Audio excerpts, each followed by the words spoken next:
Honestly, this planner is pretty great. It has page flipping. Yes, let's get it. So it has a month overview. Oh my god, a 2020 recap. Oh, and I never did. But then so there was 2021 recap, and then there was space for 2021 highlights, right? Because that was last year. But I never filled that out. But I did fill out my 2020 recap. So maybe I should fill out my 2021 recap. That would be fun. 2021 was a pretty eventful year for little old me. Oh, and then I have my overviews. So I have like birthdays. These are like the months. Anyway, I don't really know why I'm going through this so thoroughly because like it's last year's and I still have to show you this year's. Anyway, oh, but what I wanted to show you was like the kind of layout of the planner. So there's the month spread layout like this, and then weekly spreads between it that are vertical. I love a vertical spread for a week. It's for me the apex of planning is like having a vertical week where you can like plan your time. Ooh, fantastic.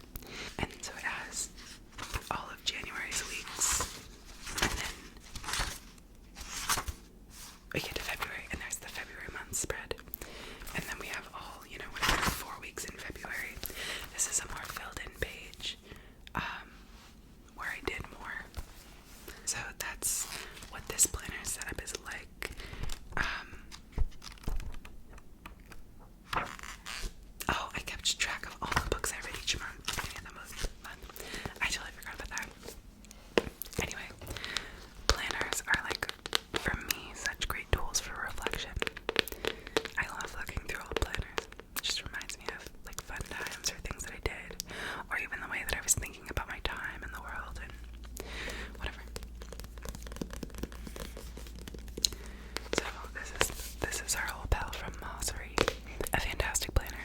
It also, you can get it without this and it's much cheaper, and it has like a what is it called, a Coptic I think binding, and so it can lay flat on the table, which is really nice. It's a nice size too. It's like, I think this is A5. I'm not sure.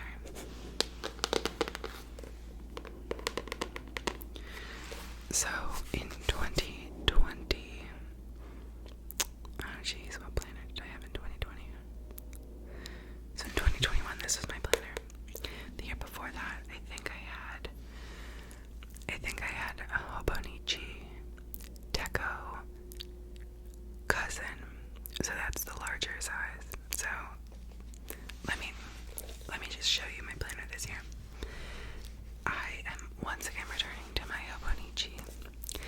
This is the Techo 2022 original. So this is a brand of planners that is Japanese, and they are amazing. I love them so much. They're so satisfying. I first got one during my senior year of college, and I got it like on a whim. It was like April, and it was like half off at this amazing Asian bookstore, and it was like 50% off because it was like halfway through the year, and so I just bought it because they're kind of pricey, but I bought it because I thought it was cool, and so I used that in 2018 when I graduated, and then in 2019 I think was the year of my planner panic, because I was transitioning from being a student to being a person who was working, and I wanted a planner still, but I still wanted all the aspects of my student planners to like be in my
that was a lesson. Always getting your receipt when you make a return, even if it's small. But that was your planner panic. And I didn't have one that year, I don't think. Weird. Maybe I did. Maybe I had another hobonichi. I can't remember. Then 2020, I had the hobonichi cousin, which is larger. I think it's a 5 size. And that was a really satisfying planner. But 2020, as we all know, was a bad time for those with lots of things going on in their lives. Suddenly, there were very few things going on in my life.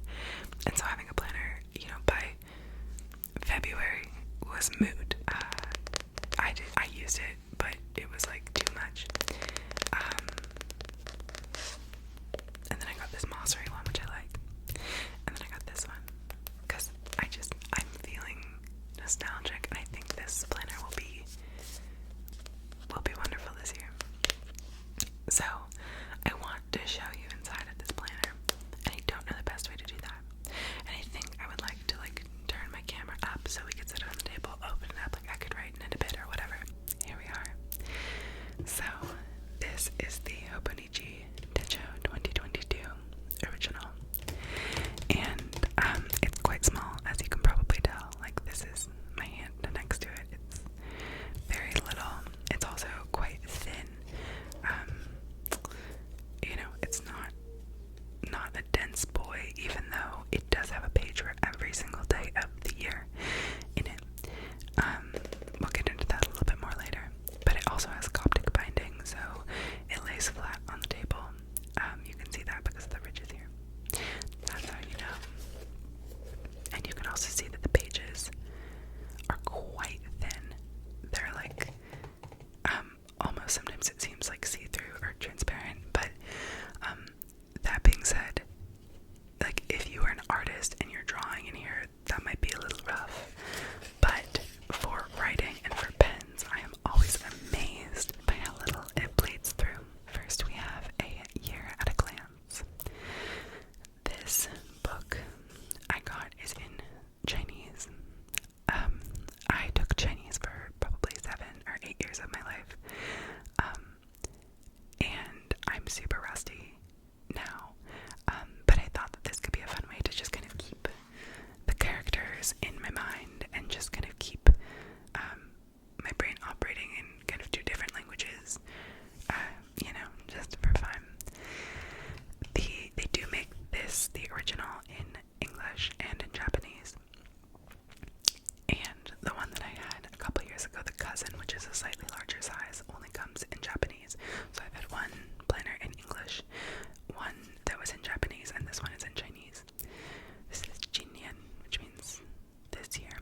So 2022, this year, we have at a glance, and then 2021 at a glance, and 2023 at a glance. The next page is one of my favorite things about the hobonichi. It has a kind of, I don't really know even how to describe what this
birthdays on here, and I just liked it because it was such a quick and easy reference, and I could kind of know when in the week someone's birthday was, as opposed to just knowing like, oh, it's on whatever day. Anyway, so and obviously the numbers are like, this is oh geez, ooh yeah, which is like the 5th month, which is May. So these are the months. And here we go. And it also goes into 2023, so I like that. The planner I don't think goes into 2023, though the monthly spreads do. So here's last month's. I may fill this in with things that I did last month, though December was kind of grim, so might just leave it blank. But this is my January so far. I was enjoying looking back through my old hobonichi techo and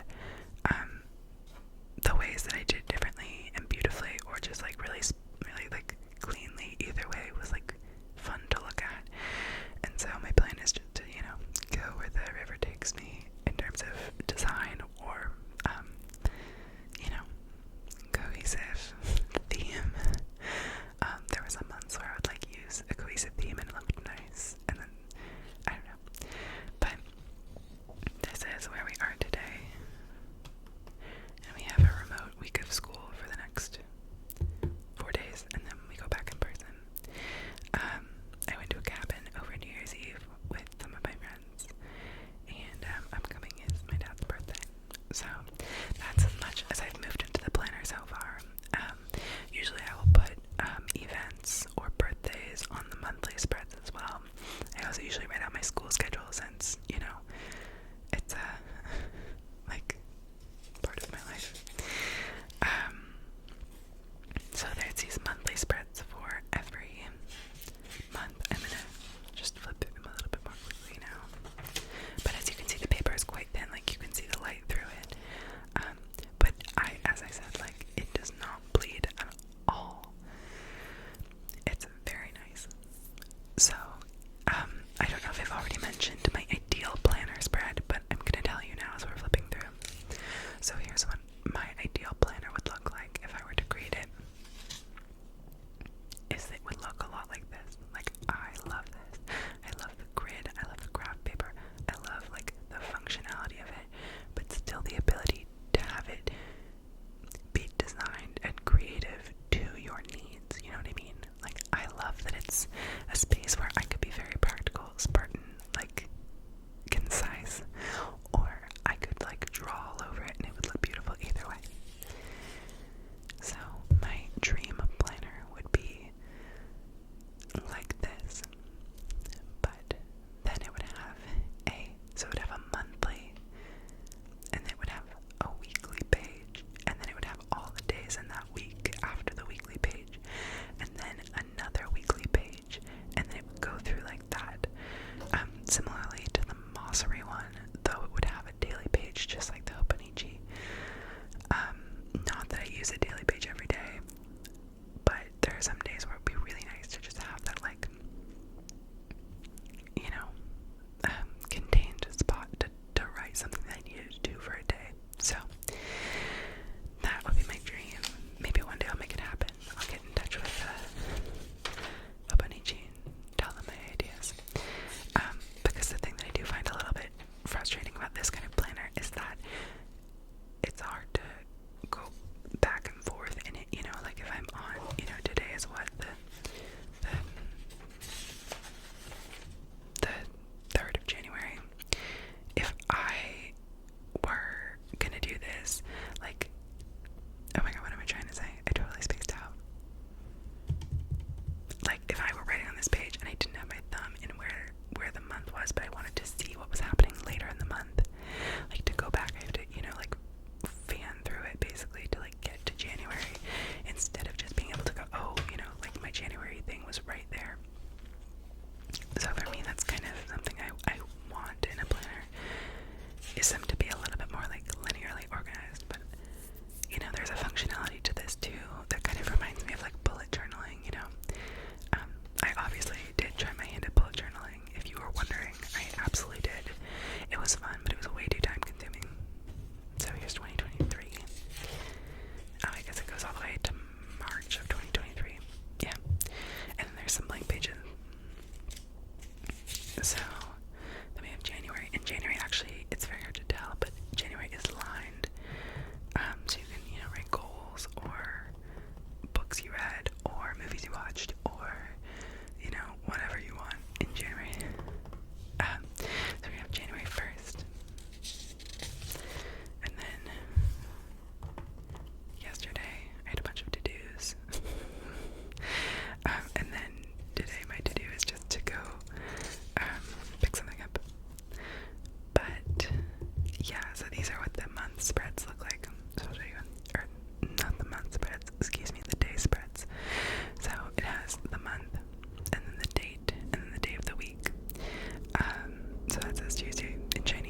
phases of the moon.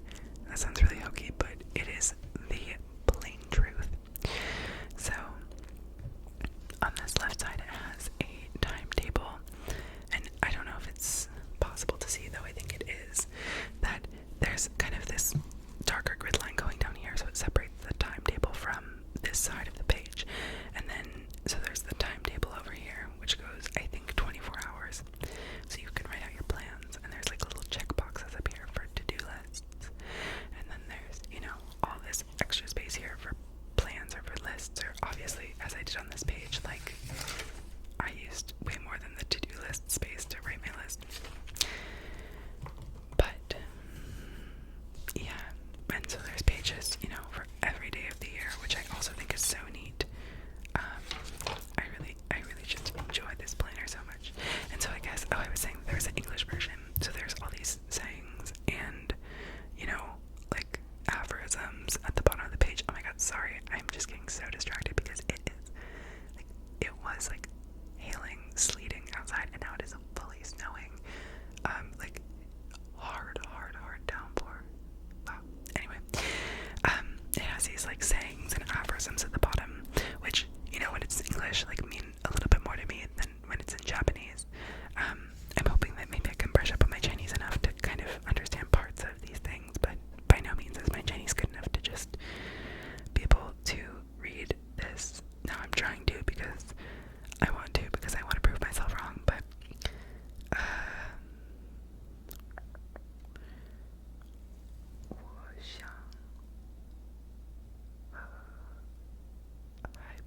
something. I don't know. Anyway,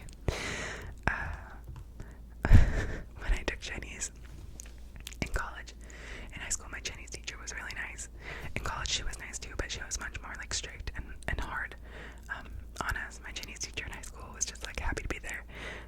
We learned very little Chinese, but we had a really good time doing it. And then when I went to college, it was like much harder, obviously. And so I took 3 years or 2 years at college of Chinese. So like 6 quarters of Chinese. Wait, is that how it works? Yeah, 6 quarters of Chinese. And when I first started, I was not up to snuff in her opinion, and I'll be honest that it was really challenging for me. All the memorization in high school, we did more like practical, kind of like applied learning of Chinese, and it was much less about the memorization. And in college, it was much more about memorization, which was very difficult for me, you know, as I mentioned, with ADHD. And so but I'll never forget, like towards the end of my last quarter of taking Chinese, she was like, when you started Chinese, your tones, because the whole thing about Chinese is that it's a tonal language, so the same sound could be said in multiple different ways and mean different things depending on the tone. So there's like an up and I think this is the third tone. There's a flat and then up and down and then this. Is that right? And then there's just no tone, which is more like a smaller sound. Anyway, whatever. And so like the first tone like goes up, so it's very hard to do. It's actually I remember who made a video and they were reading Chinese. She was like, it's very difficult to do in ASMR because the tones are so important, but you can't like make a tone when you whisper. And I was like, oh, girl, you're so right. Anyway, I was gonna try and explain to you the tones, but I'm not going to. And also because at the time my teacher said your tones were really bad. She like went like this was in front of the class too, which was like at that point in class of most of my friends.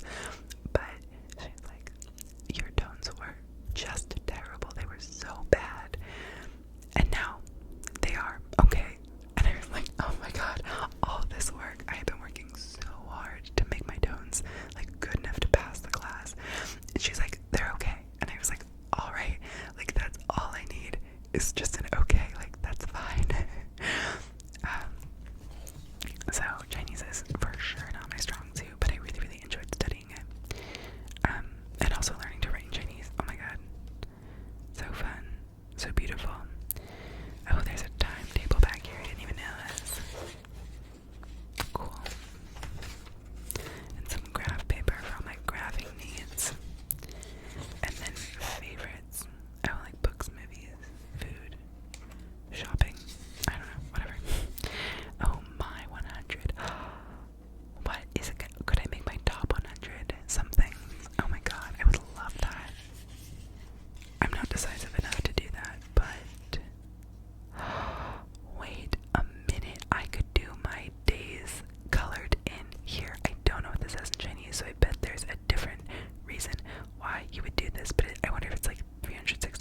so it says 360